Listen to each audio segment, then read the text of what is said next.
رحم الله من قرأ سورة الباركة الفاتحة تسبيقها الصلوات.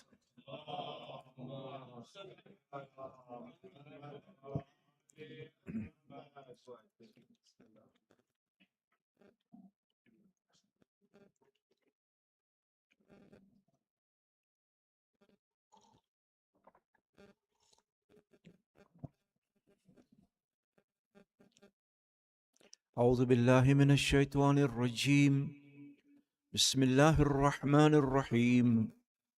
الحمد لله رب العالمين، والصلاة والسلام على أشرف الأنبياء والمرسلين، خاتم النبيين، رحمة للعالمين بالقاسم محمد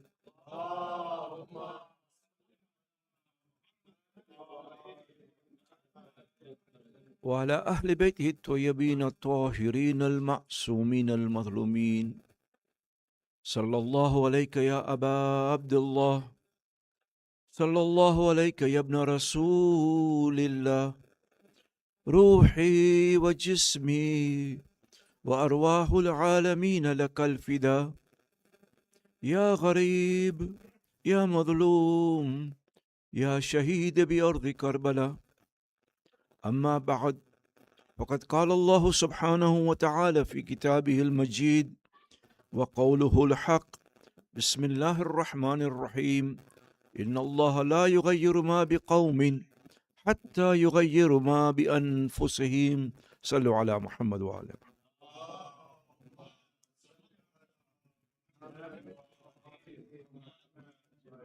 Assalamu alaikum wa rahmatullah. I was talking last night about how Allah not only lays down the principles of individual and social change, of how and what He expects from us, by not only giving us the principles, but also by providing us with role models who in their own lives had to struggle in different forms, but showed us various different kinds of exertions or trials that we ourselves can go through. You can, for example, see in Imam Hussein, where he went and gave his life for the sake of Allah. With Imam Zain al-Abidin, we find what we call the spiritual jihad, how he exerted himself with his spirituality and taught us how to be spiritually pure.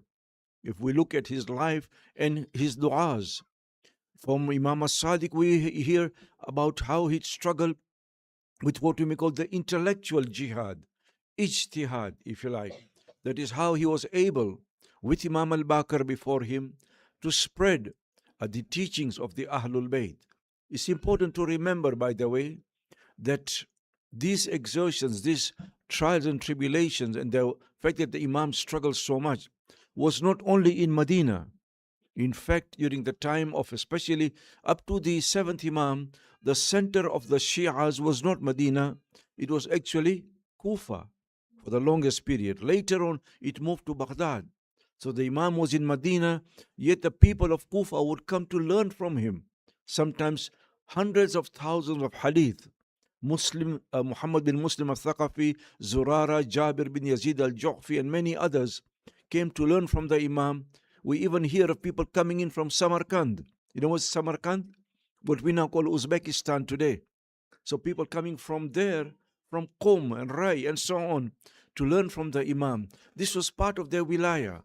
Wilaya is not only about authority, it's more than that. It's providing role models who exert themselves in different fields. Imam Musa al-Kadhim, for example, was in prison for 14 years. He's called Kadhim al-Ghayd because he was able to suppress his anger. He was showing us how to suppress anger and amidst great difficulties. Imam al-Radha showed us the level of contentment and complete giving yourself to Allah subhanahu wa ta'ala to bear trials and tribulations. So these are the kind of things that we learn from the examples given to us by our Aimas. I want to focus now to a different kind of a reformation, if you like, because the basis of a good society, as I was saying yesterday, is the family. Without the family, there is no society. And again, we will see that the Quran pays a lot of importance not only to the society but also to the family. Because the family, as I said, is the basis of a good society. But before we get into that, we are living in what we call the diaspora. Diaspora means to live away from your homeland. Most of us here, the adults especially, were born either in Iran or Iraq or Afghanistan, Lebanon, Tanzania in my case, and so on. But we have adopted America as our homeland. So in reality now, America has become our home, even though we are diasporic Muslims. In other words, brought in or came in immigrant Muslims who came from different countries. But living as a minority in a non-Muslim country poses different challenges. Things are not the same as they were in Iran or Afghanistan or wherever you came from, because it creates new challenges. And I will also focus for tonight and especially tomorrow night on the younger generation, the youth. I've always felt that the youth are the future of our community. And I've spoken about the youth many, many times, sometimes even here. Since I came to Canada, since I went to Canada, I should say, Canada is part of America, isn't it? Getting there anyway. 51st state, if Trump has it his way. No, seriously though, since I went to Canada in 1990. So we'll see how the youths, the challenges that they face, and how we can try and help them in the challenges. Many a time we as parents are not quite aware, because we were brought up in a different mindset in a different country, of some of the challenges that they face. But how did we get here to America? It's an interesting question. So very briefly, I want to trace the history of the presence of the Shia community in America. Many of us think that the Shias have been here for the past 60, 70 years maybe. But that's not correct at all. And many think that Muslims have been here since perhaps 100 years. In fact, and I've written a book on this. My second book was called Shiism in America. I'm not trying to promote my book, by the way. I don't get any money out of it. So, if you want to read about the Shia community, the presence is on Amazon these days. It's called Shiism in America. What I found that the first Muslims who actually came to America came in 1517. That long ago, huh? We even have his name. He was called Esteban. He was Moroccan from the Moors, from Spain, on those ships which Columbus brought to so-called conquer America. Basically, it is to rape and steal from America. But that's a different story. So the Muslims have been here since the 16th century. And of course, once the slave trade started, you heard of the Atlantic slave trade, right? Which came basically from Africans who were brought over to America forcibly, slaves. Over 10 million people were brought from Africa to America, and under very difficult conditions. 15% of those were Muslims. We may not realize this, but there are slave registers, and in these registers we have their names. When you see a name like Omar bin Said, Ibrahima, Bilali, Yaro Marut, and even if you remember the very famous Kunta Kinte. Kunta Kinte, for those who remember, there was a special series called Roots, a long time ago, broadcast on TV in the 1970s. So Kunta Kinte himself was a Muslim. And it's a long history. I don't wish to go into that. But there were Muslims brought over into America. And Muslims always certain habits which distinguish them from non-Muslims. So, for example, we hear from the report that these slaves, some of them face Mecca and pray. Well, who could do that? They, for 1 month, they keep away from food. They do not eat pork and so on. Their women wear a special headdress. So we can tell very clearly that they were Muslims. And not only were they in a particular part of America, they were actually in different parts. Just to give you one example, we have an Afghani guy called Haji Ali. Haji Ali came in the 19th century. He settled in Arizona. But the people of Arizona could not pronounce his name. They have problems in pronouncing names. So we read his name as Hai Jolly, Hai Jolly. From Haji Ali became High Jolly. And if you go to a court site in Arizona, there's a place there. There is actually a tomb of High Jolly in the cemetery there. But that gives you an idea of the perspective of the wide range of Muslims. And the history of the Muslims is very brief. There's many more details. But interestingly, when slavery ended, so did Islam in America at that point. Why did Islam end? And it's a pointer for us. It tells us that if we are not careful, God forbid, we should not be like them.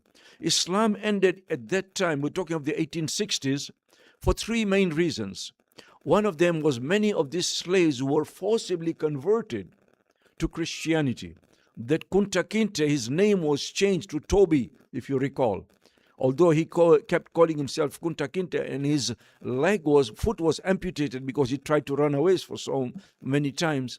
But many of them were forcibly converted to Christianity. The second reason why Islam did not continue was because many of these slaves, after they were freed, they went back. Liberia, if you recall, was actually created as a country in Africa made up of slaves who came back to Africa. But there was a third reason, something that could pertain to us. Whenever Muslims go anywhere, if you recall, they always build Husayniya or mosques, because for us, that is a key element in the transmission, continuation of Islam and rituals. These slaves were not in a position to build any mosque. They did not have any resources. They did not even have the freedom to do that. So one reason why they were not able to perpetuate and continue Islam, because there were no Islamic centers at that time. And this should tell us the importance of the Husayniya that we come to.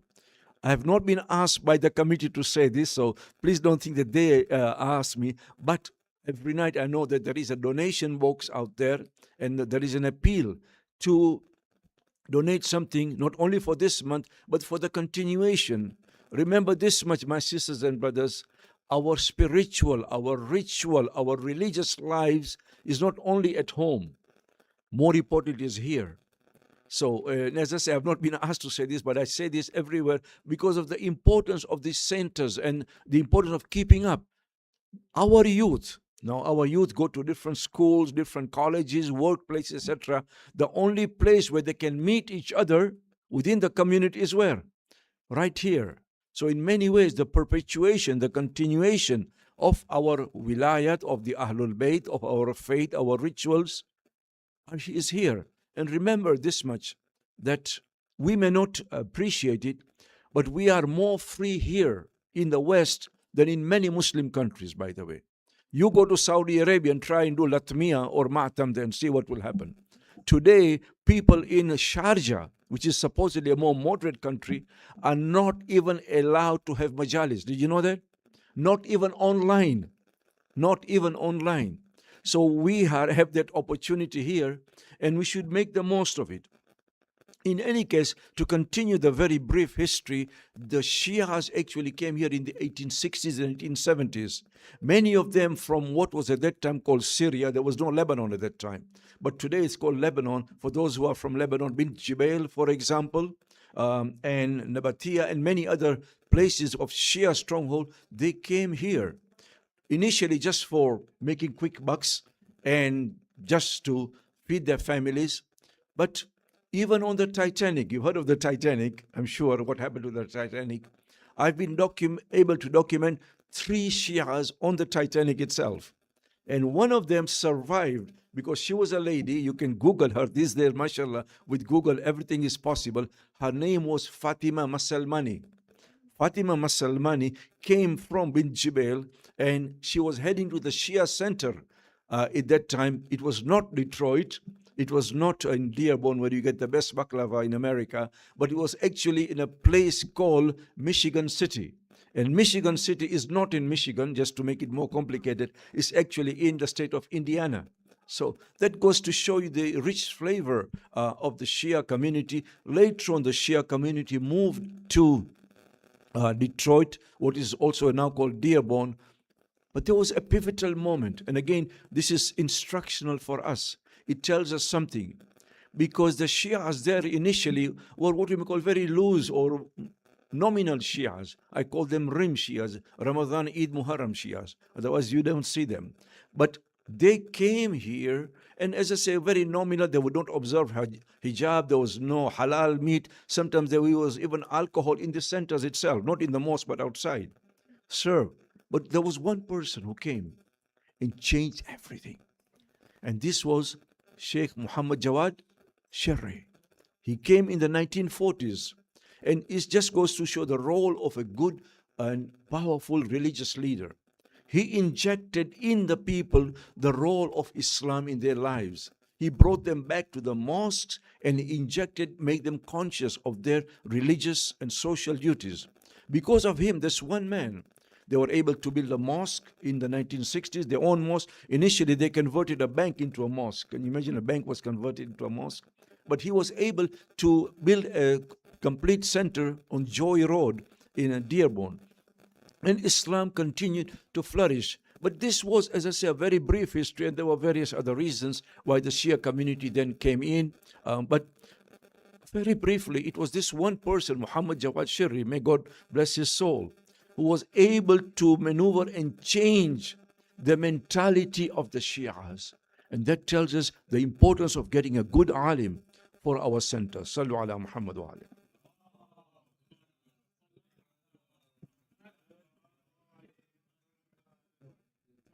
As I said, we are living in a diaspora.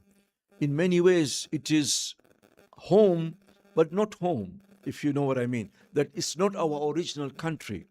Living in the diaspora in America creates different challenges for us.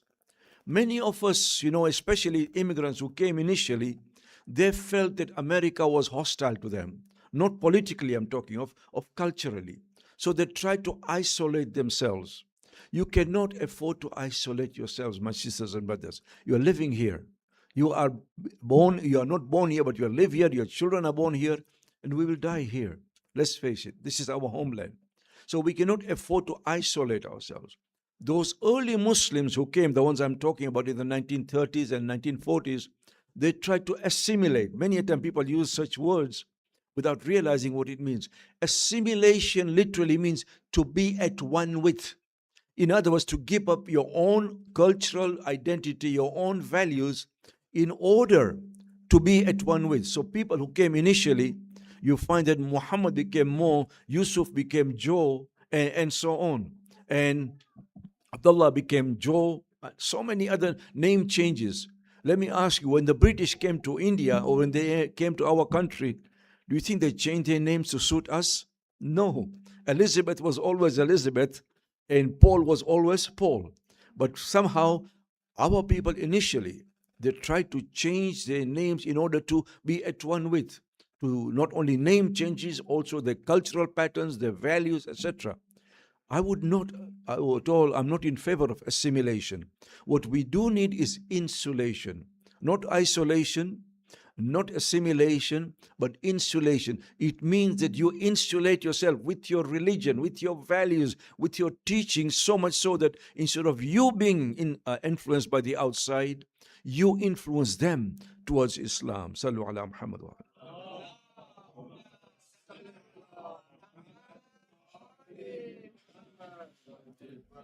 It is within this context that we can talk of the importance of the family in the Quran and in Islam. As I said, Islam pays a lot of importance to the family. In the West, normally a family is a man and a wife, a couple of children, and a cat or a dog.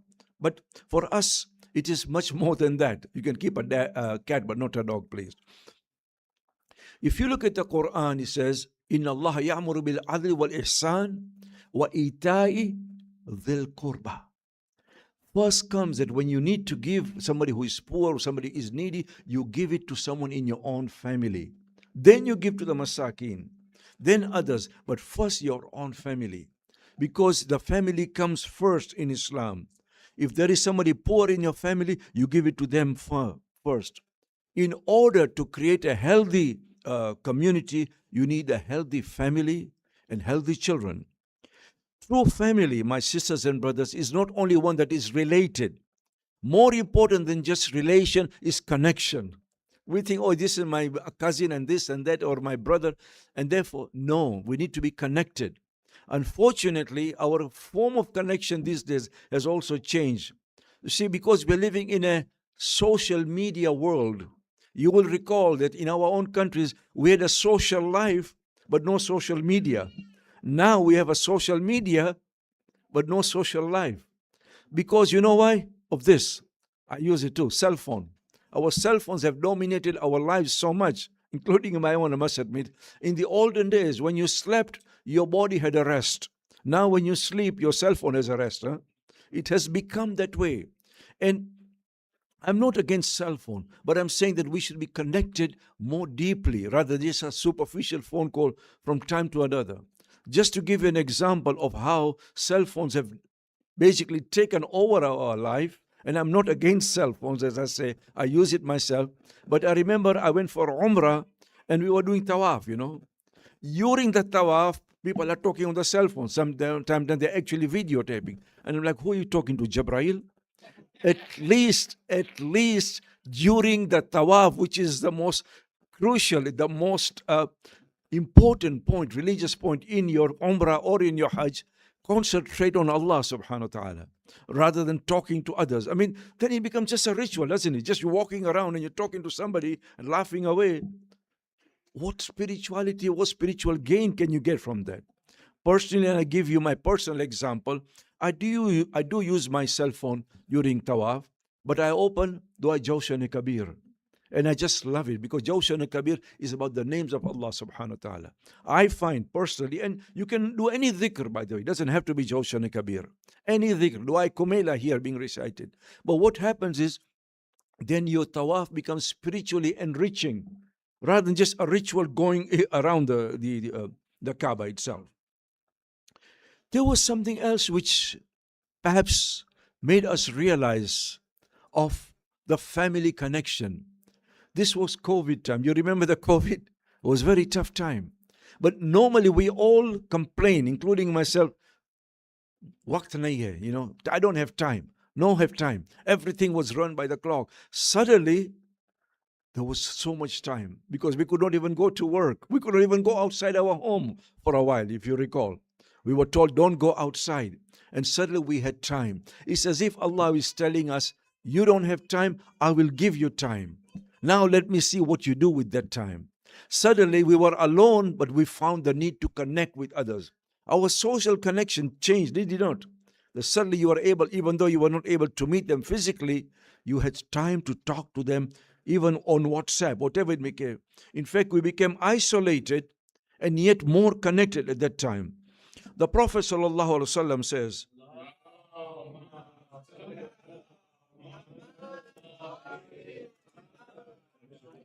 if you want Allah subhanahu wa ta'ala to increase your sustenance, your rizq, and to increase you in age, then keep good relations with your kin, with your family members. And kin is not only your siblings, even your cousins, because ultimately you came from the same womb. You have to respect the womb that bore you and others too. And that's why, by the way, as we know, one of the greatest sins, there are a list of sins that we can commit. One of the greatest sins is qatur rahm. Qatur rahm means to cut off relations with your own family members. It is wajib, again wajib, I'm not saying this, read from any fiqh book, to keep relations with your family members. I find people spend years not talking to their own siblings sometimes, or their parents, or their children, and so on. Why is it so important? Because in the Quran, family values are connected with religious values. When you have a good family, you can also nurture a good family, a religious community.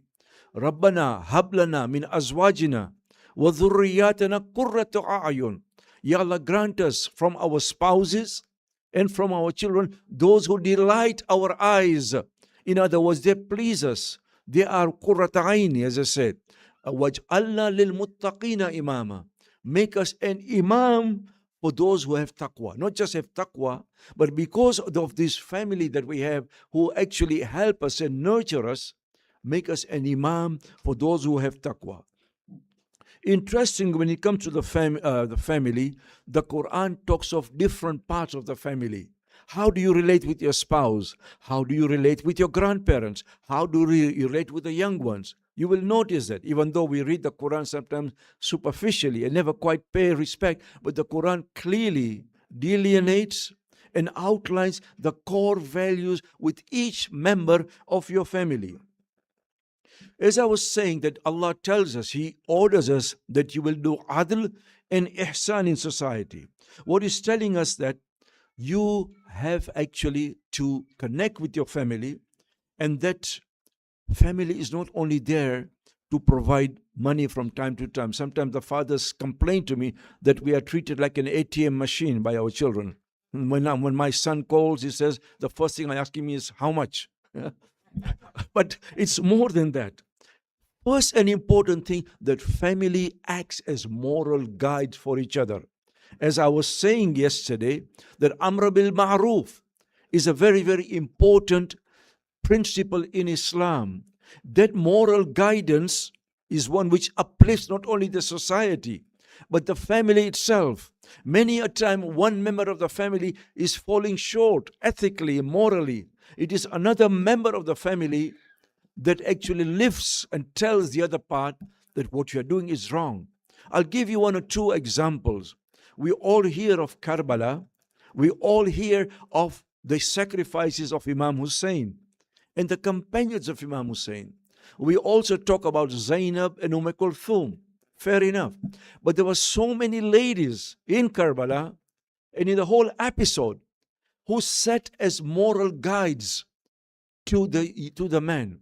One example, Zuhair bin Qayn, we've talked about him. Zuhair was in his own tent. They just happened to be traveling along the same path as Imam Hussein. It was just by coincidence. Suddenly, a messenger from Imam Hussein comes to Zuhair, says, the grandson of the Prophet is calling you. Zuhair did not want to go. He was in Uthmani at that time. It is the wife who urged Zuhair. Says, Zuhair, the grandson of the Prophet is calling you and you're just sitting here? Go and answer him. Zuhair says, I don't want to go. The wife says, what are you going to answer the Prophet on the day of Qiyamah? See how the wife actually urges the husband. Zuhair goes and talks to Imam Hussein. He comes back, he says, I'm going to join Hussein. This is just one example of the role of a woman who is able to do Amr bil Ma'ruf. There's another example that we hardly ever talk about. Imam Hussein's head was taken from Karbala to Kufa on the same day, on the day of Ashur, after the time of Asr. Two people, Khawli and Humayd bin Muslim, they took the head of Imam Hussein towards Kufa. When they reached Kufa, it was dark. Khawli takes the head of Imam Hussein to his home and tells his wife, I have brought you a present. And he says, what present? He says, the head of Hussein. She gets so angry, says, you bring me the head of Hussein and tell me it's a present? People bring gifts. She says, I am not going to sleep with you. I'm no longer your wife. That is the kind of the role that women played. And as I've told you, that Amr bin Junada, a 10-year-old, it is his mother who prepares him for battle for a 10-year-old. And therefore, when you look at the Quran, chapter 46, verse 15, وَأَوْصَيْنَا الْإِنسَانَ بِوَالِدَيْنَ إِحْسَانًا. We have asked human beings to do ihsan to his parents. To his parents, he should do ihsan. But then it continues. حَمَلَتْهُ أُمُّهُ كُرْهًا وَوَضَعَتْهُ كُرْهًا وَحَمْلُهُ وَفِصَالُهُ ثَلَاثُونَ شَهْرًا. Suddenly, even though the Quran is talking of parents, it turns to the mother. You know why? It shows the importance of the mother in the family. Because we, the men, never quite experience the difficulties that women experience. The Quran is reminding us. We don't carry children. We don't suckle children. We don't bring them up hardly. But the Quran says, حَمَلَتْهُ أُمُّهُ كُرْهًا. The mother carried the child with great difficulties. وَوَضَعَتْهُ كُرْهًا. And she gave birth with great difficulties. وَحَمْلُهُ ثَلَاثُونَ شَهْرًا. And the whole period of carrying the child and suckling the child is 30 months total, that the Quran asks us, carrying the child and suckling the child. So you can see very clearly the role of the mother that the Quran itself emphasizes. And then it continues in the same verses. that Rabbi awzi'ani an ashkura ni'mataka allati an'amta alayya. Oh my Lord, this is a dua. Inspire me to thank you for all the ni'mah you've given me, wal walidayya, and on my parents. Waslih li fi dhurriyati. Oh my Lord, reform me through my children. In other words, it is the children many a time who reform the parents rather than the parents reforming the children, huh?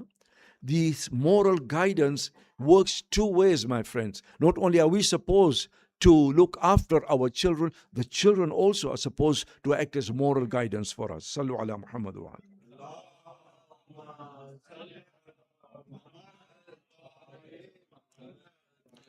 These family values, as I say, occur in different directions. And the Quran is giving us examples, concrete examples of how to relate with each other within the family.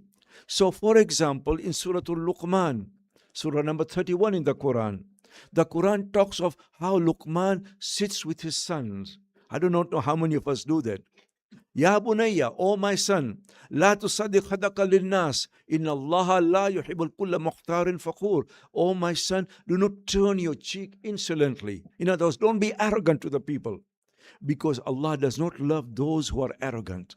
And then he continues, وَلَا تَمْشِ فِي الْأَرْضِ marahan. Do not walk arrogantly on the streets. People sometimes they are so arrogant, not only do they behave arrogantly, they even walk arrogantly.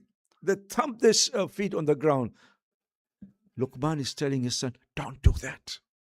As I said, it's a way of example of how we should be relating with our children. And not only that, we find the Quran has different ways of relating. So, for example, when we comes to choosing a spouse, many a time we choose a spouse who's got money, who's got work. I agree, money is important. A good job is important. But more important than anything else, is what? Is akhlaq, the good ethics. That's why in Persian, and I think even in Urdu, they say, your spouse is your hamsar. Hamsar miduniyanichi. Huh? Hamsar literally means co-head, does it not? That somehow you are sharing a head with her. We cannot even share a bed, let alone a head.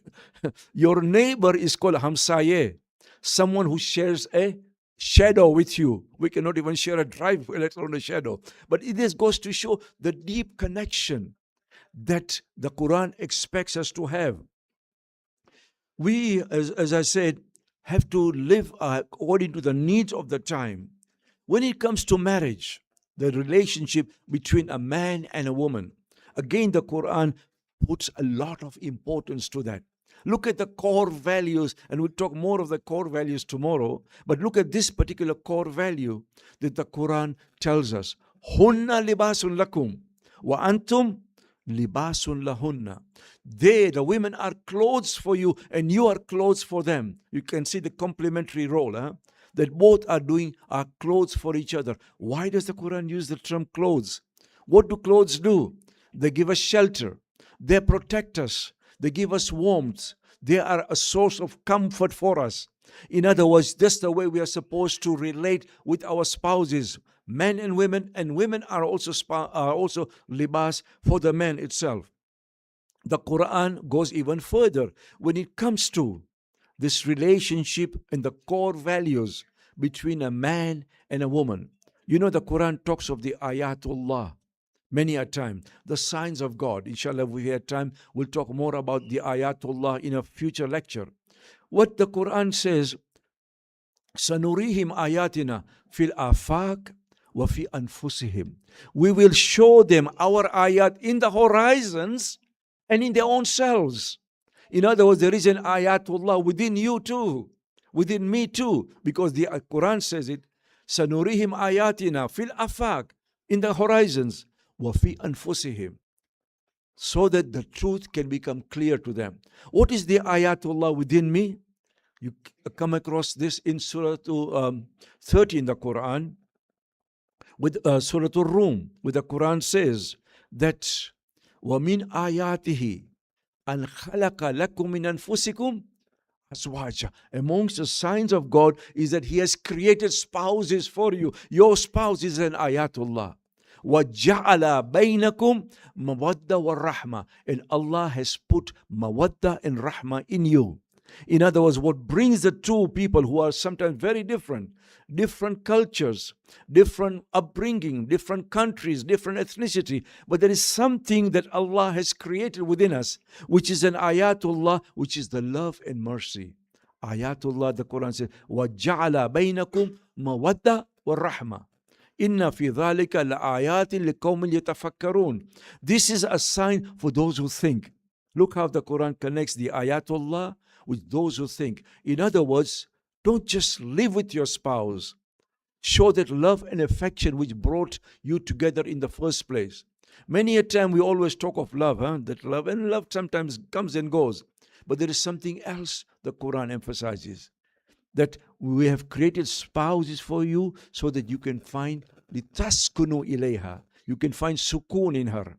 In other words, you find peace and harmony with your spouse. The love is there, but not always at the same level, You're talking to somebody who's been married, or was married for 46 odd years or so on. But now we're talking of somebody, we are talking of having that love which continues, but above all, peace and harmony. Sallu ala Muhammad wa ala.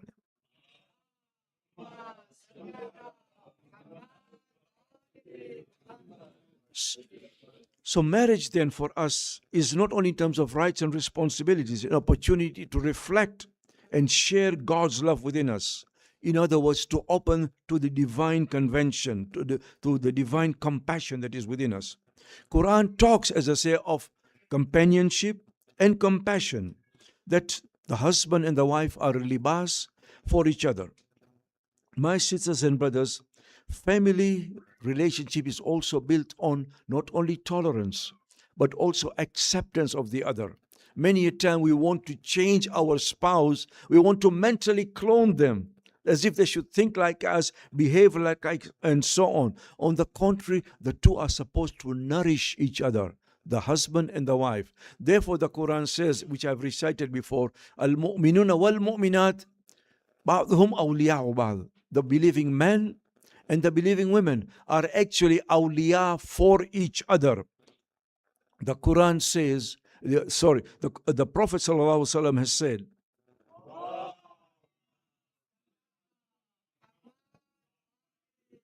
says the best of you is the one who respects his wife most, and the worst of you is one who neglects his spouse. That goes to show that the sense of commitment, love and nourishment that we are expected to have.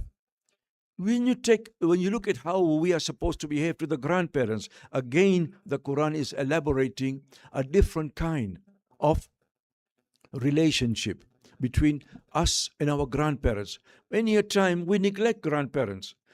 Believe me, being a grandparent is very difficult for many in this culture, because they do not speak the local language. The grandchildren speak English mainly, and the grandparents are speaking either Farsi or Arabic or Pashto or Swahili or whatever. Hence, the grandparents cannot even connect with their own grandchildren. This is an issue in many, many families. Again, let's go back to the Quran. إِمَّا يَبْلُغَنَّكَ الْكِبْرَ أَحْدَهُمَا أَوْ كِلَاهُمَا فَلَا تَقُلْ لَهُمَا أُفٍّ. If one of them or both of them attain seniority, the Quran says, if one or both of them attain seniority, وَلَا تَقُلْ لَهُمَا أُفٍّ. Do not even say uff to them. You know what is uff? Uff is the lowest form of disrespect. There are levels of disrespect. Sometimes just say ah. That ah is also an uff in the old Arab culture. The Quran said, don't even say uff to them. وَقُلْ لَهُمَا قَوْلًا كَرِيمًا. The key core value here is speak to them with dignity, with respect. After all, what do grandparents need? They need dignity and respect more than anything else. وَجْنَا إِلَيْهِمْ جُنَاحَ الذُّلِّ. And then the Quran says that lower the wings of humility in front of them. In other words, وَقُلْ رَبِّ ارْحَمْهُمَا كَمَا رَبَّيَانِي صَغِيرًا. Be humble in front of them when you go and talk to them and say, oh my Lord, have mercy on them the way that they had mercy on me when I was young. It's not only a dua, by the way. It's a reminder for us of the kind of things, the level of mercy and love that they showed to us. We are supposed to give it back to them now. There's a hadith from Imam Ja'far as-Sadiq alayhi salam.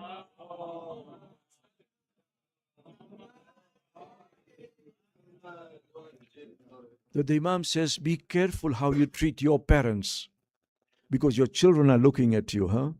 If you mistreat your parents today, they will mistreat you tomorrow. And then don't complain, because they'll tell you, Daddy, Mommy, we saw how you treated your parents. The best, the least we can do is give them company and talk to them. Why? Because seniors become very vulnerable.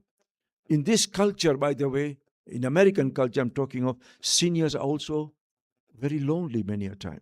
They are put in a senior nursing home and so on. But the Quran pays a lot of importance of how we connect with them. Give them that at least attention that they need and they deserve. And then I want to touch very, very briefly on the youth, which I will continue tomorrow because my time is running short. The younger generation is very important because they are the future of the community. And as I say many a time, we fail to see their particular issues, their point of view, the challenges that they face. I always say that our youths these days are very, very smart. Our even young children are smart, much smarter than you and me. Because when we were brought up, we just were like sponges. We just accepted everything that was said. Here today, the moment you tell your youth something, says, "Kyun?" Why? There's a very interesting anecdote. At least in our community, a lot of our youth do not speak our language. In the Khoja community, they speak only English now.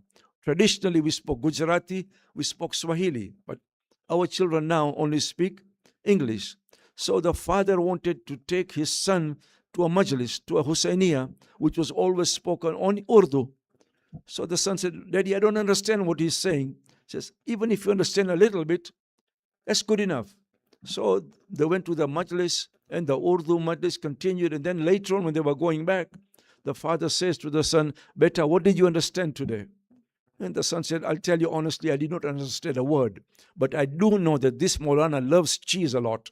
He says, what do you mean he loves cheese? He kept saying, wo cheese mein keh raha hu, us cheese pe aap gaur kijiye. Un cheezi ke man daram miga, un chi tawajjo ko nahi. So cheese means something different in Persian and in Urdu. For him, the only thing that he could relate to was the Maulana eating cheese. And that goes to show the disconnect between the youth and the mosque culture, the parents' culture. And I said, these youths are very smart today. To finish off, there's a friend of mine who was teaching in a madrasa in New York. And he was teaching 5-year-old. So he wanted to find out how much religion does the 5-year-old know. So the teacher asks the young boy, says, you know, the Quran says that Nabi Yunus was eaten by a whale. It says that. How can a whale eat a whole prophet? The 5-year-old, scratched his head. He says, Malim, I don't really know, but when I meet him in Jannah, I'll ask him. The teacher wanted to be even more smart. Says, well, supposing Yunus is in Jahannam, if he's in hell, then what will you do? Says, then you can ask him there.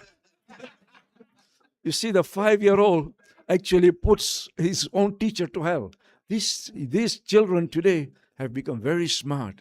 And as I say, many a time, we don't quite know, don't realize how to relate to them, how to talk to them. But we'll connect more about this. We'll talk more about this tomorrow, inshallah. Sallu ala Muhammad wa ala Muhammad.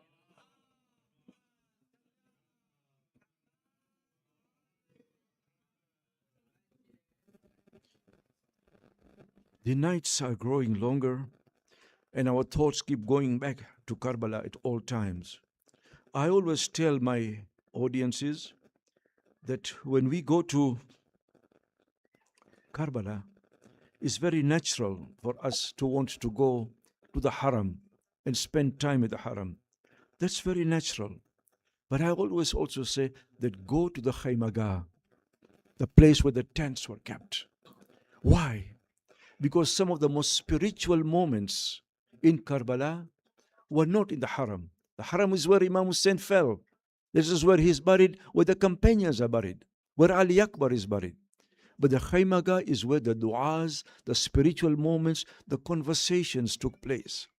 And what we see of the Khaymaga today is just a small portion, because there were different khuyum. There were different tents with over 200 people because of the families of the companions and the Imam Hussein's families. It was a large area which the khaymas were there, not just what we see today. But I always say that many of us go to the khayma, we pray 2 rakat namaz, and we come out, we kiss the ray. I say no, go there and spend some time. Recite some marthia. If you do not have any marthia, use your YouTube. You are allowed to use YouTube, and remember the conversations between Hussein and Zainab.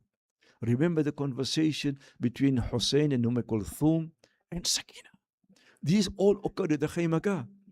As I said, the haram was only where Imam Hussein was himself killed. But at one point, before we actually recite the Maqtal today, in the Khaymaga, Hussein comes for the final time.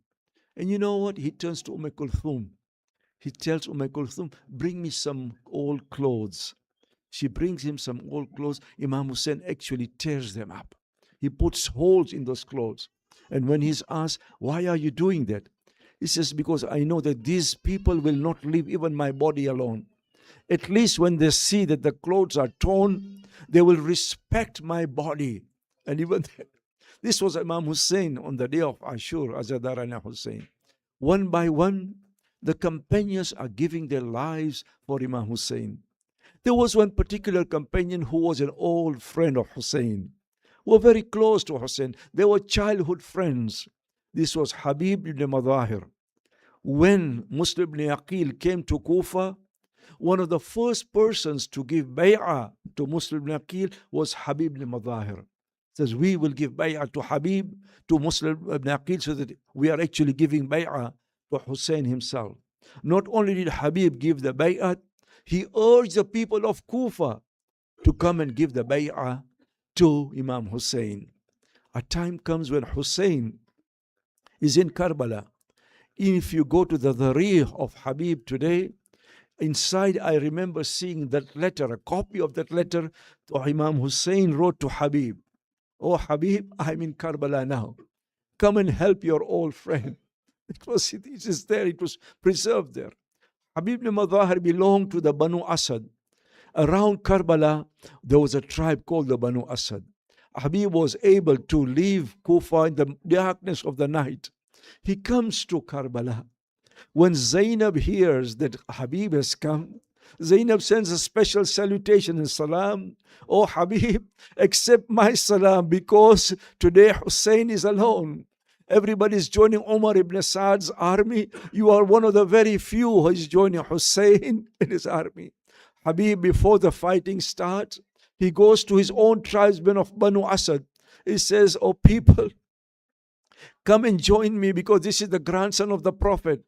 500 people from the Banu Asad are willing to come and join Imam Hussein, but Umar ibn Saad blocks them all. None of them can join Hussein ibn Ali. Habib is no ordinary person. He is also a Qari.